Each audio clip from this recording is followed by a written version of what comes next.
Twelfth के accounts का छात्रों का स्वागत है। आज बात करते हैं साझेदार के प्रवेश में कुछ और एग्जाम्पल करके देखते हैं कि अभी एक हम पढ़ा था कामगार क्षतिपूर्ति कोष एवं भविष्य निधि अगर बैलेंस शीट में दे रखी हो तो हम इसका लेखांकन व्यवहार किस तरह से करेंगे समझते हैं। जब आर्थिक चिट्ठा में प्रदर्शित कामगार क्षतिपूर्ति कोष संचय को धनराशि से दावे क्लेम या दायित्व की राशि कम हो। जब आर्थिक चिट्ठे में प्रदर्शित कामगार क्षतिपूर्ति कोष और संचय की धनराशि से दावे या दायित्व की राशि कम हो, ऐसी स्थिति में हम क्या करेंगे? कामगार क्षतिपूर्ति कोष में से दावा क्लेम या दायित्व को घटा देंगे। जितना जो हमारा कोष है उसमें से दावा जो किया गया या जो दायित्व दिया गया है उसको घटा देंगे और शेष राशि को पुराने साझेदारों के पुराने लाभ हानि अनुपात में क्रेडिट कर देंगे उनके कैपिटल अकाउंट में। पहली बात तो ये है। दूसरी बात क्या है? जब आर्थिक चिट्ठा में दिखाई गई कामगार क्षतिपूर्ति कोष की धनराशि से दावे या दायित्व की राशि अधिक हो। अगर जो उसने क्षतिपूर्ति कोष दिखा रखा है मान लो वो कम है और दावे या दायित्व की राशि अधिक है, ऐसी स्थिति में क्या करेंगे? क्षतिपूर्ति से संबंधित दावा या दायित्व की राशि में से आर्थिक चिट्ठे में दिखाई गई कामगार क्षतिपूर्ति कोष की राशि को घटा देंगे, यानी कि उस राशि को घटा देंगे।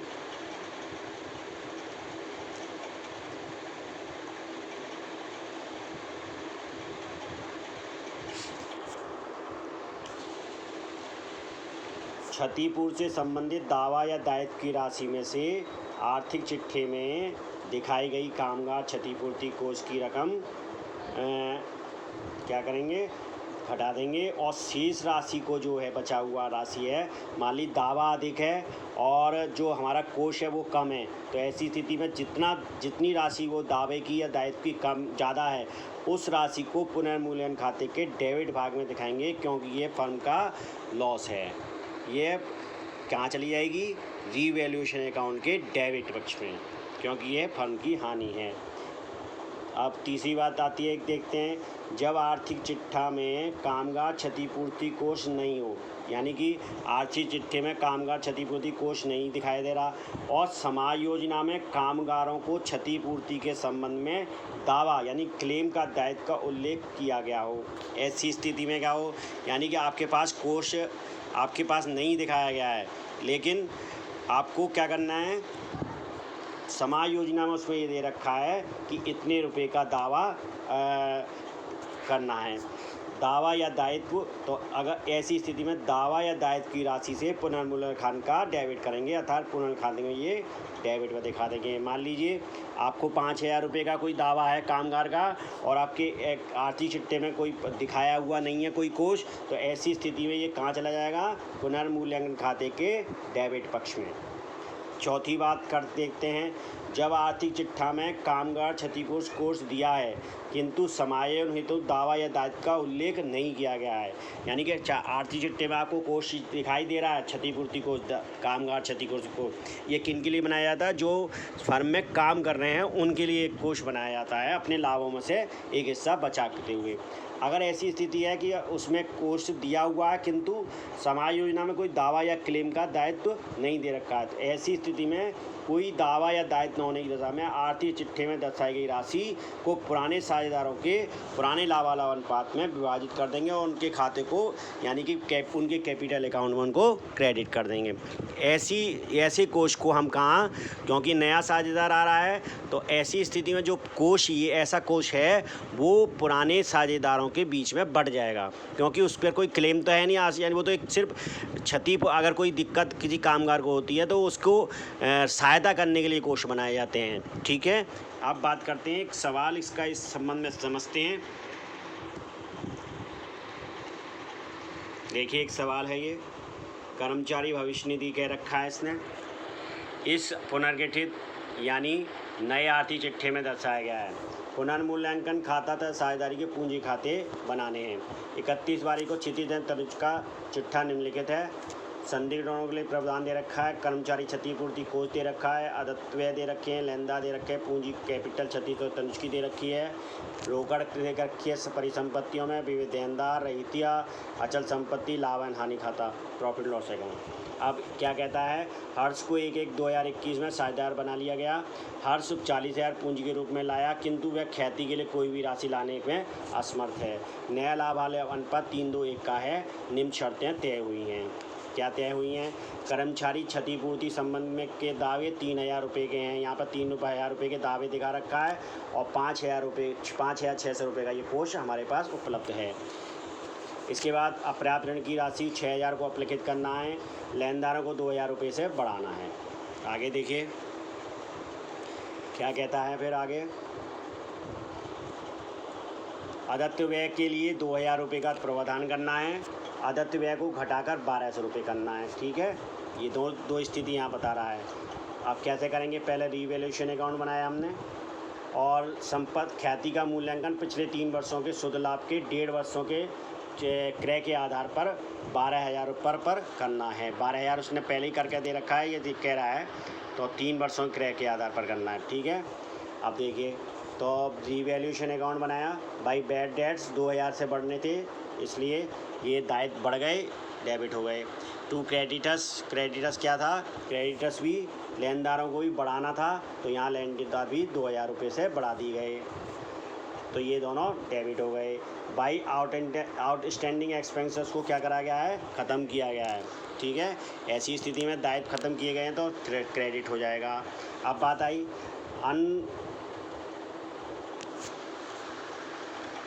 अनफॉर्शीन लायबिलिटीज।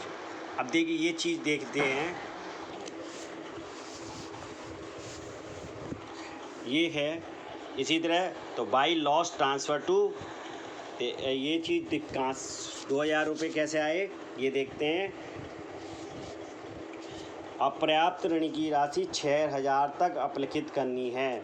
देख इसमें ये एक पहले समायोजना थी, तो वहाँ आप जबकि 4,000 रुपये, क्योंकि 4,000 रुपये की यहाँ पे दे रखी है और ये 6,000 तक का अपलिखित करना है। इसका मतलब ये अनफॉर्सीन लायबिलिटीज है जो 2,000 रुपये से बढ़ गई है, इसलिए यहाँ पर हमको डेबिट करनी की गई है। क्योंकि हमारे संदिग्ध ऋणों का प्रावधान कितना था? 4,000 रुपये।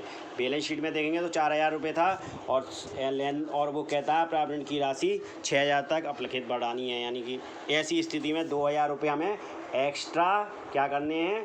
लायबिलिटीज हमारी बढ़ गई है, तो इसको इसलिए डेबिट यहाँ हम कर रहे हैं। इसके बाद देखिए कैपिटल अकाउंट। कैपिटल अकाउंट में क्या? बाई बैलेंस बीडी, जो बैलेंस था 50,000 60,000 रुपये आ गया। By workers consignment fund account.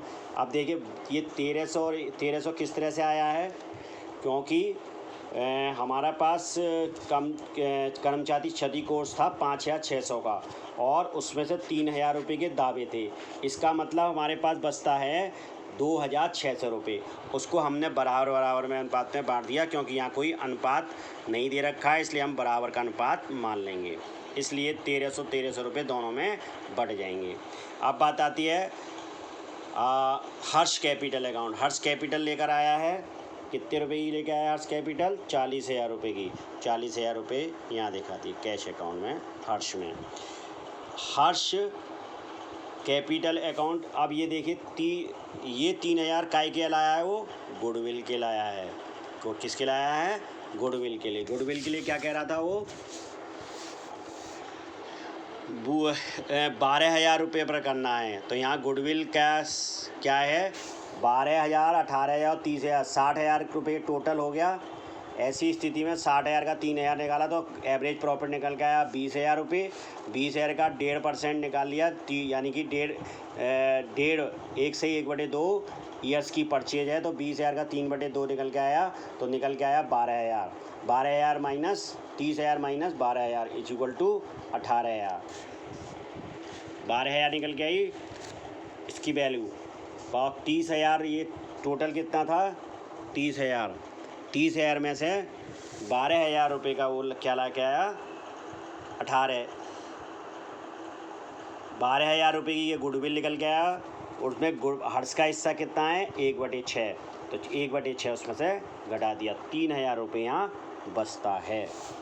वही 3,000 रुपये का यहाँ दिखा देंगे।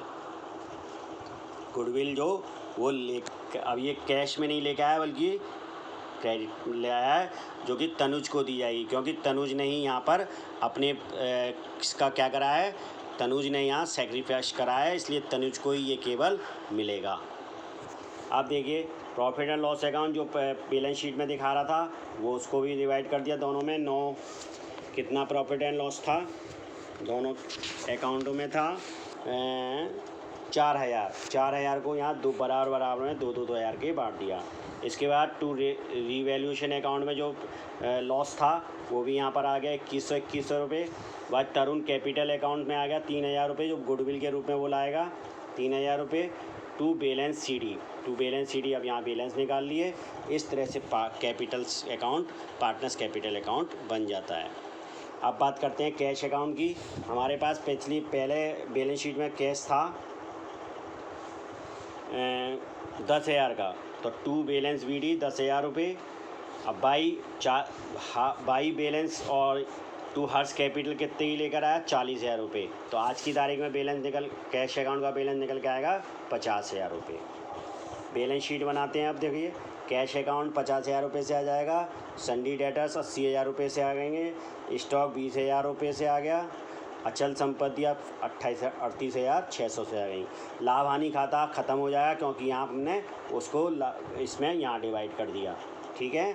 इसके बाद बैलेंस शीट की नई स्थिति में क्या होगा, कैपिटल अकाउंट्स आ जाएंगे जो कि ये वाले बैलेंस निकल के आए हैं 47,200, 60,200, 37,000 रुपये, वो तीनों यहाँ निकल कर आ गए टोटल बैलेंस। प्रोविज़न फॉर है बैड डेट्स 6,000 रुपये, क्योंकि 4,000 पहले थे, इसको 2,000 से बढ़ाना था, जो कि हमने रीवैल्यूएशन अकाउंट में भी बढ़ाए थे। ये गई अनसीन फॉरसीन लाइबिलिटी जो थी, तो पहले 4,000 थी, अब बढ़ के 6,000 हो गई, 6,000 दिखा दिए। डेटर्स कितने थे, लेनदार कितने थे 30,000 में से 2,000 बढ़ गए, इसका मतलब 32,000 हो गए। फिर अनसीन लाइबिलिटीज़ 2,000 रुपये की और बढ़ गई, वही वाली जो आपने रीवैल्यूएशन अकाउंट में डाली है। आउटस्टैंडिंग एक्सपेंसेस 1,200 रुपये रह गए हैं अब। और कंजप्शन का जो क्लेम कंजप्शन था 3,000 रुपये, उसको भी हम यहाँ पे दिखाएंगे, क्योंकि ये क्लेम किया हुआ है, यानी कि क्षतिपूर्ति उसको देनी होगी। अब इसी तरह से आगे चलते हैं, एक एग्जाम्पल और करके देखते हैं। देखिए एक एग्जाम्पल और देखते हैं करके।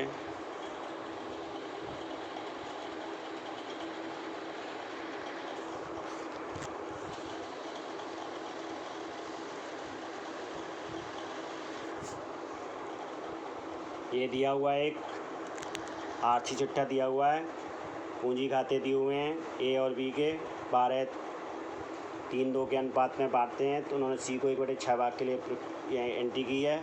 सामान संचय दिया हुआ है, कर्मचारी क्षतिपूर्ति, विनियोग इन्वेस्टमेंट फ्लेक्शन फंड दे रखा है, यहाँ पर क्रेडिटर्स दे रखे हैं, देविल दे रखा है, मशीनरी दे रखी है, उपस्कर दे रखा है,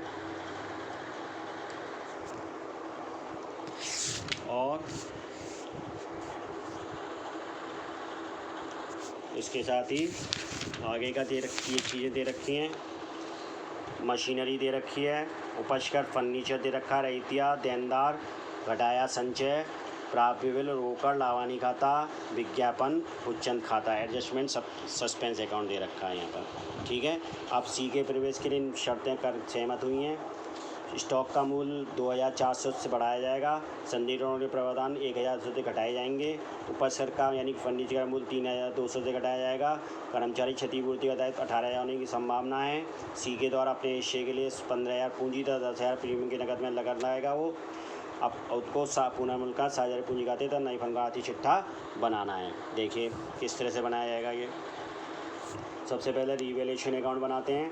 रीवैल्यूएशन अकाउंट में फर्नीचर में बढ़ोतरी हुई है, कमी हुई है, डिक्रीज हुआ है फर्नीचर, इसलिए 3,200 रुपये डेबिट हो गए।